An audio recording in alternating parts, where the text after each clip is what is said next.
भाई कर्ण के बारे में पता चलता है। तब युधिष्ठिर जी महाराज मैया कुंती से कहते हैं, मैया आपने इतनी बड़ी बात हमसे कैसे छुपा ली? यदि आपने ये बात पहले बता दी होती तो हम अपने बड़े भैया कर्ण की सेवा करते, उनकी आज्ञा का पालन करते, हम उनसे युद्ध क्यों करते? आपके पेट में इतनी बड़ी बात छुप कैसे गई? इसलिए युधिष्ठिर जी महाराज ने कहा कि मैं श्राप देती हुए कहता हूँ, आज के बाद में स्त्री के पेट में कभी कोई बात नहीं छुपेगी। इसलिए माताओं के पेट में बात रुक नहीं पाती है।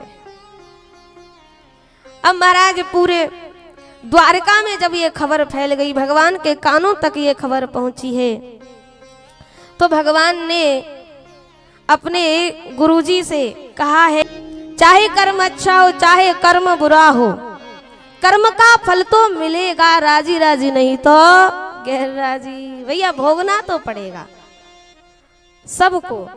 अब कई बार महाराज ऐसा होता है कि कई व्यक्ति कहते कुछ और हैं और करते कुछ और हैं।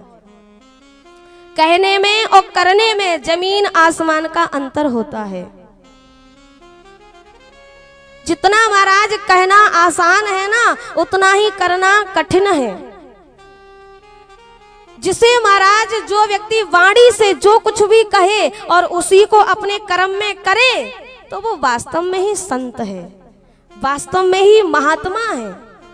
वाणी से कहे और अपने कर्म में करे तो ठीक है, वाणी से कहे कहे और खुद के कर्म में ना करे तो महाराज वो किसी लायक नहीं है। तो कई व्यक्ति ऐसे होते हैं, वो केवल कहते कहते बातें इतनी बड़ी बड़ी करते हैं, इतनी बड़ी बड़ी बातें करते हैं, लेकिन स्वयं के अंदर कुछ भी नहीं है, अपने अंदर कुछ नहीं है, केवल कही रहे हैं। देखो एक बार की बात और बता देती हूँ। एक बार एक व्यक्ति था,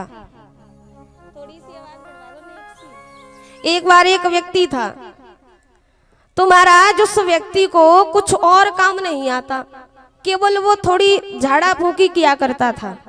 झाड़ा फूंकी, मरीज आवे इंतजार यही करता था कि कोई मरीज आवे, कोई मरीज आवे, मरीज की प्रतीक्षा करता। अब एक दिन उसकी धर्म पत्नी बोली, स्वामी सुनते हो, अब धीरे धीरे धीरे धीरे बरसात का समय आने वाला है, घर का छप्पर टूटा हुआ पड़ा है, इस छप्पर को बांध लो, नहीं तो बरसात आ गई तो पूरे घर में पानी पानी हो जाता है। अब रहे आलसी, अब इतना आलसी रहे, बोला बांध लेंगे, बहुत समय है, बांध लेंगे। अच्छा कहते कहते कहते कहते बरसात का समय आ गया, लेकिन उस व्यक्ति ने समय रहते हुए घर का छप्पर नहीं बांधा। समय रहते हुए घर का छप्पर नहीं बांधा, बरसात का समय आ गया। अब पत्नी बड़ी परेशान, बोली समय रहते हुए इन्होंने घर का छप्पर नहीं बांधा। अब एक दिन इसके पास में एक मरीज आया,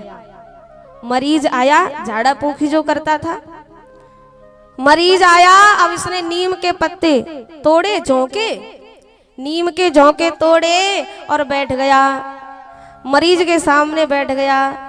अब तो महाराज अपनी तंत्र विद्या को करने लगा है, झाड़ा फूंकी करने लगा। पत्नी द्वार पे खड़ी होकर के देख रही कि देखूं तो सही, ये रोज रोज रोज रोज मरीज के साथ में करता क्या है, कौन सा मंत्र बोलता है, क्या करता है, आखिर कैसे ठीक करता है, घर का छप्पर तो ठीक नहीं हो रहा, ये मरीज को कैसे ठीक कर लेता है, देखूं आज। सो द्वार पर खड़ी देख रही थी।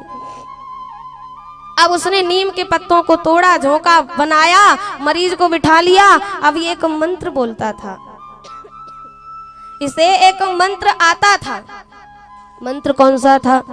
आकाश बांधो, पाताल बांधो, सात समुद्र बांधो, घाट का घटोई बांधो, मरघट का मसान बांधो, छू।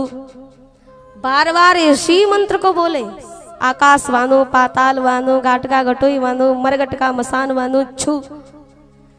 बार बार इसी मंत्र को बोले और बार बार छू छू करके ऐसे ही बोले, आकाश बांधो, पाताल बांधो, घाट का घटोई बांधो, मरघट का मसान बांधो, छू। अब द्वार पे खड़ी पत्नी कहती है, अरे रहने दे, घर का तो छप्पर तो बनता नहीं है और आकाश पाताल सात समुद्र घाट का घटोई मरघट का मसान सब कोई बांधे दे रहा है। घर का छप्पर आज तक नहीं बना है। तो कहने का भाव ये है, कई व्यक्ति ऐसे कहा करते हैं भैया ये उपाय कर लो ये हो जाएगा, ये उपाय कर लो घर में शांति हो जाएगी, ये उपाय कर लो आपकी बहू आ जाएगी, ये उपाय कर लो घर में बच्चा हो जाएगा। खुद के महाराज घर में शांति नहीं है और दूसरे के घर में शांति करने को चले हैं। अब बताओ शांति होगी? यदि ये सब करने से शांति हो जाए तो स्वयं के घर में शांति क्यों नहीं कर लेते हो? अपने यहाँ करो ना। प्रैक्टिकल तो अपने यहाँ से ही होता है। तो इसलिए कहने में और करने में बहुत अंतर होता है। इसलिए इतने आलसी भी मत बना करो। आलस्य कबहु न कीजिए, आलस्य की खान, आलस्य ते विद्या गठे, बल बुद्धि की हो हाँ।